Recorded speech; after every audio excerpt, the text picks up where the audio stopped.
여러분 반갑습니다. 코드의 연금투자 김호근의 연금절세 Q&A 코너입니다. 자, 이번 시간 질문사항은 ISA 계좌에서 받은 배당금을 매월 다른 계좌로 옮겨서 마음대로 사용해도 될까요? 라는 질문사항이 있어서 이번 시간 영상 주제로 채택을 했습니다. 보통 ISA 계좌 활용하는 방법 중에 배당 인출 전략에 대한 부분들은 있는데 사실상 이러한 인출 전략 자체가 아직 어려운 분들을 위해서 조금 기초 영상으로 준비를 했습니다. 그래서 우리가 ISA 계좌에서 매월 지급 받은 분배금에 대한 부분들 인출 가능하기는 한데, 인출했었을 때 ISA 계좌 내에서는 어떠한 영향을 받는지, 그리고 중도 인출했었을 때 고려해야 될 사항들은 없는지, 그리고 다른 계좌로 옮겨서 혹시라도 재투자를 한다라고 가정했었을 경우에는 이게 과연 효율적인 부분들인지 이번 시간 영상 통해서 같이 한번 정리 진행하도록 하겠습니다.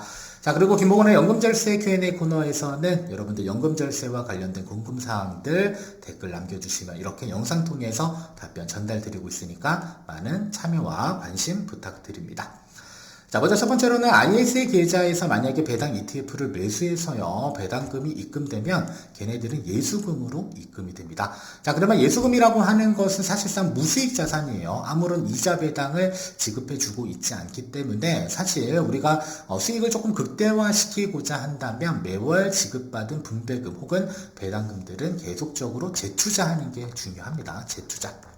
따라서 배당금이 입금될 때마다 예수금에 계속적으로 쌓이는데 중요한 건 여러분들이 아무런 액션을 취하지 않는다라고 한다면 결국에는 무수익 자산이 되기 때문에 좀 부지런해야 됩니다. 그래서 지급받은 배당금을 계속적으로 어떻게 재투자할지 재투자 계획을 세우실 필요가 있을 것 같고요. 그리고 입금될 때마다 발생될 때마다 사실상 입금되는 배당금은 운용이익으로 인식하기 때문에 나중에 ISA 계좌를 해지하고 인출할 때는 결과적으로 는 일정 부분은 비과세, 그리고 비과세 한도를 초과한 이익에 대해서는 9.9%의 세금이 부과되는 재원으로 알고 계실 필요가 있습니다. 자, 두 번째로는 ISA 계좌의 중도 인출은 결국 언제까지, 얼마까지 가능하냐? 바로 납입 원금 한도로 가능하다라는 점을 알고 계셔야 되는데, 자, 근데 보통 납입 원금까지 가능하니까 내가 최대 1억 원까지 납입했으면 실제로 1억 원까지 인출 가능하겠지라고 생각하시는 분들이 있는데, 실질적으로는 1억 원을 다 인출할 수는 없습니다. 그래서 실제로 중도 인출 가능한 금액은요, 보수, 그 다음에 수수료와 세금 등을 모두 다 제외하고 남은 금액까지만 중도 인출 가능하고요. 실제로 여러분이 인출 가능한 금액들은 사실 ISA 계좌를 가입한 금융회사에 일단 접속하셔가지고요, 중도 인출을 누르게 되면 중도 인출 한도를 볼 수가 있습니다. 그래서 실질적인 부분들은 납입 한도만큼 중도 인출은 가능하다라고 하지만 그 안에 숨어있는 보수, 세금 이런 부분들은 차감하고 인출이 가능하다라는 점 알고 계셔야 되겠고요.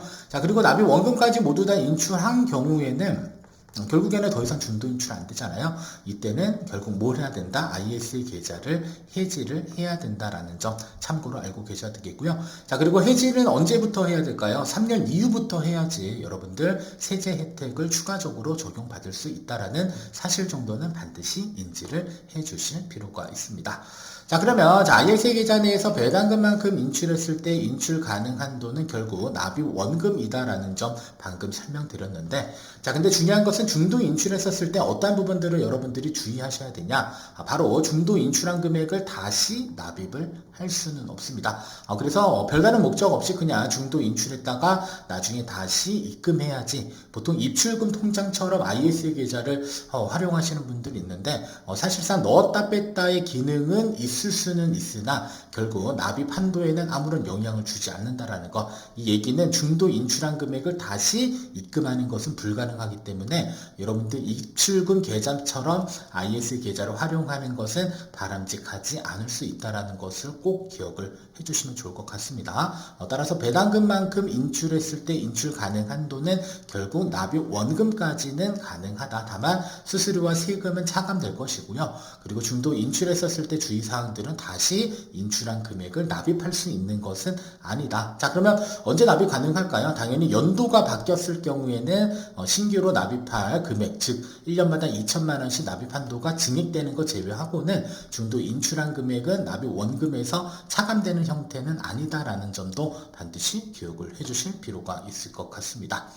자, 그러면 ISA 계좌에서 배당금을 받습니다. 그리고 인출한 다음에 다른 계좌로 혹시라도 옮겨서 재투자를 하는 것은 사실상 좀 권장하고 싶지는 않습니다. 자, 왜냐하면 이미 절세 계좌 안에서 열심히 잘 운용되고요. 그리고 ISA 계좌에서 주는 가장 큰 이점이다라고 볼 수 있는 것은 뭐 비과세 그리고 분리과세 되는 부분들도 있지만 사실상 장기 운용했었을 때 과세 이연되는 이러한 효과를 극대화시키는 게 가장 중요합니다.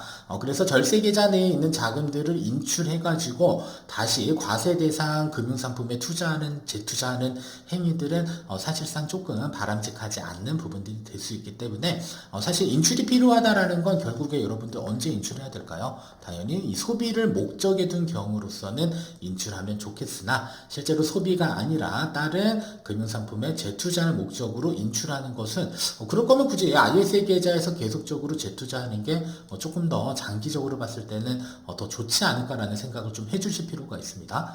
그리고 일반 계좌로 어차피 빠져나오게 되면요, 이때부터는 어떻게 될까요? 15.4%의 이자 배당소득세에 노출되게 되고요. 그리고 이러한 소득들이 금융소득 종합과세나 건강보험료에도 추가적인 영향을 줄 수 있기 때문에 굳이 ISA 계좌 내에서 배당금을 재투자하는 것이 중요하지, ISA 계좌에서 배당금만큼 인출한 다음에 다른 계좌로 옮겨서 재투자하는 것은 개인적으로는 권장드리고 싶지 않은 방법이니까 혹시라도 옮겨서 마음대로 사용해 소비하는 건 좋은데 개인적으로는 재투자하는 행위들은 조금 여러분들 바람직하지 않은 선택일 수가 있습니다.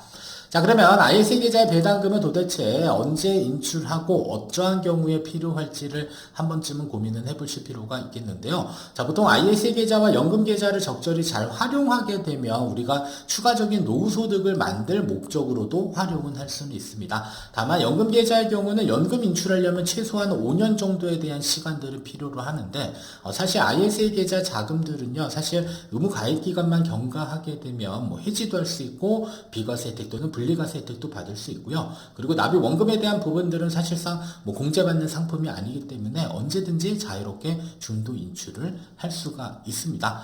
그래서 추가적인 노후소득 재원 마련으로도 사실 연금 계좌 외에 ISA 계좌의 중도 인출을 통해서 우리가 자금을 또는 현금 흐름을 확보할 수 있는 방법들도 있고요. 아니면 추가적인 현금 흐름 혹은 뭐 제2의 월급으로 사용해서 뭐 추가적인 현금 흐름을 만들고자 하는 이러한 계획을 갖고 계신 분들도 사실 ISA 계좌에다가 최대한 납입할 수 있는 목표 금액까지 납입하고요. 그리고 배당 포트폴리오를 전환한 다음에 필요한 만큼의 자금들을 계속적으로 인출하는 이러한 인출 전략으로도 충분히 활용을 해볼 수는 있습니다. 다만 ISA 계좌에서 우리가 배당금을 인출하기 위해서는 인출 가능한 금액에 대해서는 납입 한도까지만 가능하다, 이런 부분들 체크하셔야 되겠고요.